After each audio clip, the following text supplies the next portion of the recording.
Alright, so we're going to go over a few things pretty quickly, or as quickly as we can go. I tend to be long-winded, so I'm going to try to keep this short. So, first thing I noticed on your deadlift was when you're close to lockout, your knees are still like relatively bent, and even at your lockout, they're not like back, they're just still kind of here. I'm not sure the biomechanics behind it. No one has been able to explain it to me, but that's a sign of super tight gastroc, right? And that might actually play a role with your foot mechanics being off, because sometimes when we have a deficit in one mechanic, other muscles, other mechanics try to take over. And one way to stabilize the ankle is through something that attaches through the ankle. So I just go ahead and hit your traditional gastroc stretch. One of the best places, and you can do this right before deadlifts, by the way. One of the best places to do it at the gym is that like 3-4 inch tall like leg that the racks sit on. Just go ahead and grab your foot, toss the front of it on there, straight knee, bend it. Let's do it on here real quick. So straight knee, weight into the heel, through the ball of your foot, and you can hunt around. You'll feel where you need to feel it. And I would recommend like 30 to 60 seconds maximum. Unlike the traditional stretches that we'd recommend with the normal 2 minutes. Sometimes with this, you get some weird feedback because it does cross two joints, and then like warm-ups start feeling off, and then your mechanics start changing. So 30 to 60 seconds should be plenty. Alternatively, if 30 to 60 seconds doesn't work, and again, we don't want to do the full 2 minutes, go ahead and actually do some calf raises in that position. Just hit your stretch, find where you need to go, up, hold it, down, don't let go, keep some tension in that bad boy, up, down. Probably gonna get a pretty sweet pump, unfortunately. It's just because not a lot of people train calves, unless you do, which that's awesome. Don't go too hard on the pump though, because that'll start like throwing off your sensations, and nobody wants that. Maybe 5 to 10 reps, just something to really get that bad boy on its long position. So foot mechanics, this is one of the really important ones. I noticed on your squat, you do the thing that I used to do, which was, we'll do it from the front. So you like are pretty pronated in the ankle. Like if this is neutral-ish, you're kind of here. And then from the back, same thing. If this is neutral, and then it's just kind of like here, like that. This is like super exaggerated, but that's basically what's going on. It could be a product of many things. One of which being a super narrow stance. If you don't have room for your hips, your body's gonna find slack somewhere else to find room, and the ankles are the only joint closest to the hips that have like a left to right, I guess mobility we'll call it, because the knees can't do that, right? Knees flex and extend, they don't go side to side. And so, I also noticed in your deadlift, similarly, your heel kind of comes up a little bit, and you did like a little rocking thing, which one could be related to the gastroc, but two is most likely related to the foot mechanic. So I'm gonna show you the proper foot mechanics, and you can apply this to every single lift. It's gonna fire your glutes harder. It's gonna help you straighten your back. You're gonna feel your quads, you're gonna feel your hamstrings, and everything's just so much better. Your foot might cramp, that's totally fine. If it cramps too much, you can drop the bar, or if you're squatting, just rack it. It's gonna fucking hurt. So, what the mechanic is twofold. We're basically trying to get our arch, right? You might have flat feet, pes planus, like I do, and so I always have to be like super on top of this. And what you're gonna do is you're gonna picture the ball of your foot and the heel of your foot, and essentially bring them together. You might have heard this called the short foot exercise. Alternatively, you can picture kind of drawing your foot up. So this is like, let me get it nice and flat. This is flat. Bam. It's really small and hard to see. Maybe it'll be easier this way. So if this is flat, and then you do my best. Bam. You're pushing the ball of your foot into the ground and closer, and taking the heel and bringing it closer here. So they're boop, kind of like that. It's very small and hard to see. maybe it'll be better from the top, right? Is it better this way? I can't see my foot, but basically it's, ideally it does not come from the toes. You want it to come from the ant tib, which will help down regulate your gastroc as well as like the plantaris quadratus plantaris, something like that. I can't ever remember the small muscle names. So yep, short foot, which we'll just call active foot. You always want active foot when you lift, and then the most important part is active foot. The most important part is push your weight onto your medial foot, right? So split it in half, roughly. Medial foot, lateral foot, medial foot. Active foot, put your pressure into your medial foot and then use your butt to externally rotate. And that'll go from biasing the medial foot, like we just said, externally rotate, and that'll bias into an equal distribution of force. You'll have pressure in the ball of your foot / big toe, the lateral foot, and your heel. You'll actually notice if you stand up, so here we go. If you stand up and take like your regular stance, let me just move away from the carpet. Take your regular stance, just loosey-goosey feet, relax. Now externally rotate. You're just gonna feel your meads fire, maybe your TFLs a little. You might feel your glute max a little bit, but it's certainly not like a full contraction, right? And one way you can test this is loosey-goosey feet, put your hands on your glute max, and then a little bit also on your meads. So like glute max, glute med area, loosey-goosey feet, externally rotate.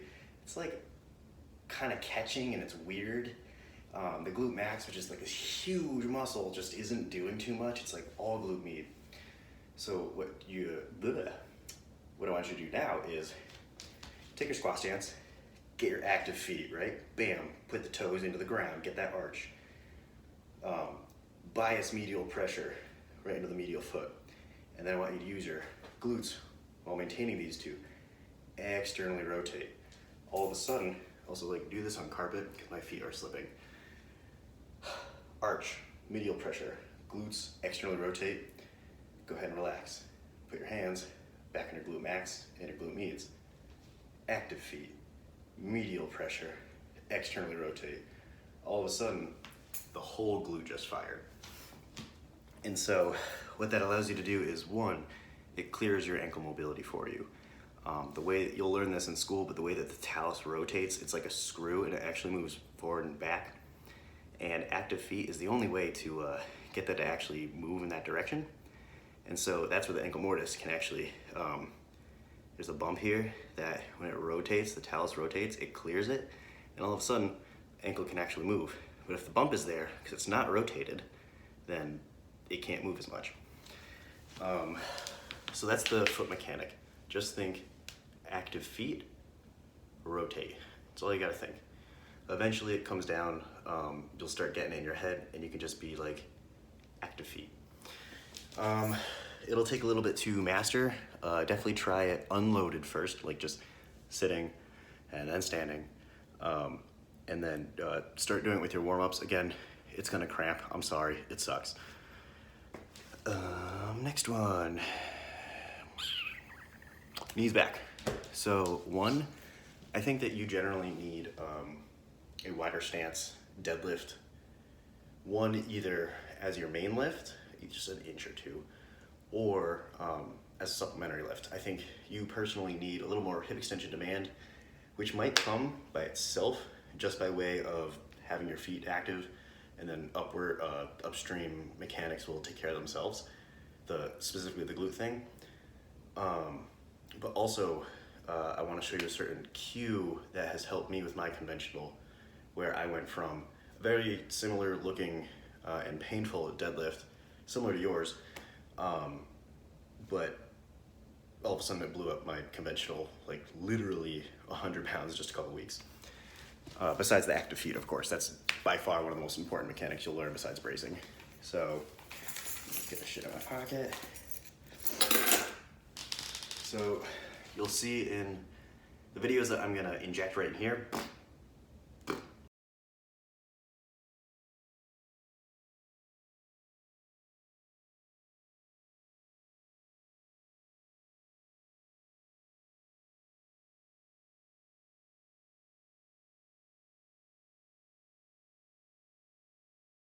My deadlift does this thing where I very much squat down to it just because I have anatomically short hamstrings. Not a big deal, it's whatever. And so you'll see that I grab the bar, I use the hip raise to actually pull the slack out of the bar. I'm not really doing much with my back, I'm already set and not moving. But you'll see that I start really squatted, these knees forward, hip raise, hip shoot, but my motion is knees back. By nature of the deadlift being a deadlift, you have to get your hips forward. And that's what your deadlift is like severely trying to get, but it can't quite get there.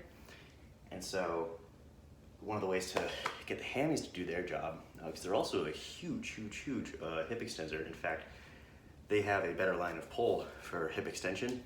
The glute max, generally it does hip extension, obviously, but the glute max really just puts you to midline. It does this. And so if you're just here, like, it's gonna push the bar out and now you have really shitty deadlift. The difference is for strongman, where they're up here and then they sink back down. That's different because they already cleared the legs, but you don't wanna do that. So the knees back cue is the most important part. It's also gonna help your hips. And the reason I keep bringing up the hip part is because you do need to simultaneously push the hips forward while you do knees back. But most people, the hips will automatically do their job. But if you have to think about it as well, that's fine too. So, most important thing, knees back. Literally picturing like this. Picture it and attempt to exaggerate it because it won't manifest that way. It'll get just the right amount. So, do your setup. You kind of do, forget what's his name.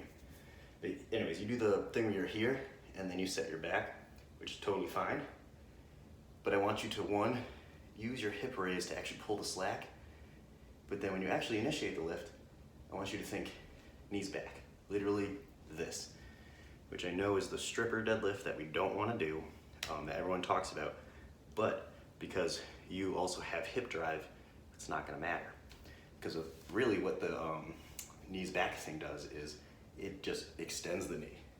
You're gonna end up leg pressing into the ground. So putting this all together, try the calf stretch. Might work for you, might not work for you. It's neither here nor there. Do your best and feel that one out. But 2, foot mechanics, right? Medial pressure, arch, glutes. Maintaining all the pressure in the foot things. Get into your position. Pull the slack however you gotta pull it. Knees back. And it's not gonna be boom, boom, like a sumo puller will. It's just going to be boom. But you can't tell the difference because hip drive is balancing out the knees back. So picture the knees back and you will be golden. I would also recommend RDLs, roughly to the knee, maybe slightly below the knee. Paused RDLs specifically, like things like sets of 10, and then after like every 2 to 3 weeks, drop maybe 2 reps, get down to like the 6s, 5s maybe. Wear a belt if you have to. It's gonna like really hammer your hamstrings and your glutes if you do the active feet and if you do the knees back. So that's the whole thing. Sorry this was longer than I said it was gonna be. I really enjoy this shit. So if you have any questions, let me know. I'm gonna upload this right now and see you then.